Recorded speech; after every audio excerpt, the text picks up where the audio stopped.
तरह से अगर देखा जाए तो एक दूसरे के आमने सामने आ गए हैं। और इसी तरह जो हुक्मरान इत्तेहाद है, आज तीन बड़ों का जो है आपस में रब्ता हुआ है। साबिक वज़ीर आज़म नवाज़ शरीफ, साबिक सदर आसिफ अली जरदारी, मौलाना फजल रहमान साहब और दीगर जो इत्तेहादी हैं उनके दरमियान टेलीफोनिक रब्ता हुआ है, और जिसमें आला जजेस के तकर्री जुडिशल कमीशन से मुतालिक आइन और कानून में तरमीम पर मुशावरत की गई। और पार्लिमानी कमेटी जो जजेस बराए तकर्री की है और उसको मज़ीद बाइख्तियार बनाने के लिए फ़ारूक एच नायक को जो तजावीज़ तैयार करने के लिए वो भी गो हेड दिया गया है, और कहा गया है कि वो इस हवाले से तजावीज़ जो तैयार करें। और 3 हुकूमती बड़ों की पार्लियामेंट की बालादस्ती को यकीनी बनाने के लिए जो मुशावरत हुई है, तीनों रहनुमाओं के दरमियान आला अदलिया में जजेस की तकर्री,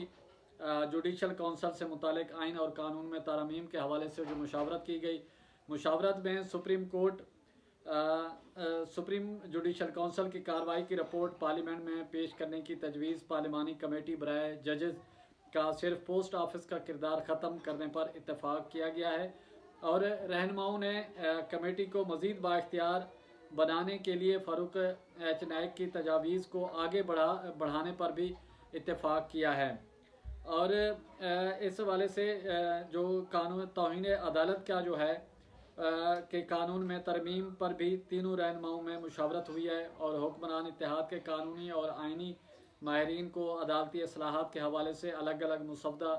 तैयार करने की भी हिदायत की गई है। और जिस तरह आपको मालूम है कि 11 अप्रैल को सुप्रीम कोर्ट ने इलेक्शन कमीशन को भी इलेक्शन कमीशन ने सुप्रीम कोर्ट में रिपोर्ट जमा करानी है कि जो पंजाब असम्बली के आम इंतखाबात हैं 14 मई को जो शेड्यूल आया है उसमें कौन कौन से इदारे ताउन नहीं कर रहे, और इस हवाले से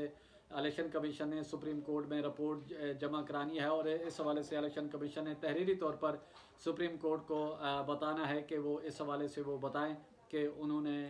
क्या किया है और कौन से इदारे उनके साथ ताउन नहीं कर रहे, और जो इदारे ताउन नहीं कर रहे ज़ाहिर है वो फिर तौहीन अदालत के ज़ुमरे में आ रहे हैं। तो इस वजह से जो सुप्रीम पार्लियामेंट है अब वो सर जोड़ कर बैठेगी कि पार्लियामेंट की ख्वाहिश के मुताबिक या जो बड़े रहनुमा हैं, बड़ी पार्टियां हैं, उनकी ख्वाहिश के मुताबिक या उनकी ख्वाहिश के ख़िलाफ़ सुप्रीम कोर्ट ऐसा कोई फ़ैसला ना दे जिससे उनकी दिल आज़ारी हो। और जब दिल आज़ारी हो तो फिर कानून भी हरकत में आ जाता है, और फिर कानून साजी की भी कोशिश की जाती है, और अदलिया के इख्तियारात को भी चैलेंज करने की कोशिश की जाती है, और अदलिया के इख्तियारात कम करने की भी कोशिश की जाती है। क्योंकि माजी में भी यहाँ हमने देखा है कि सैयद सिजाद अली शाह जो चीफ जस्टिस सुप्रीम कोर्ट थे, उनका मामला भी सबके सामने है। और अब जो हालात हैं वो सुप्रीम कोर्ट और पार्लियामेंट और ये पीडीएम कह लें, ये आमने सामने है, और एक दूसरे को अब ज़ेर करने के चक्कर में आप देख रहे हैं ये है कि कानून की बालादस्ती होती है, या पार्लियामेंट अपनी मंशा के मुताबिक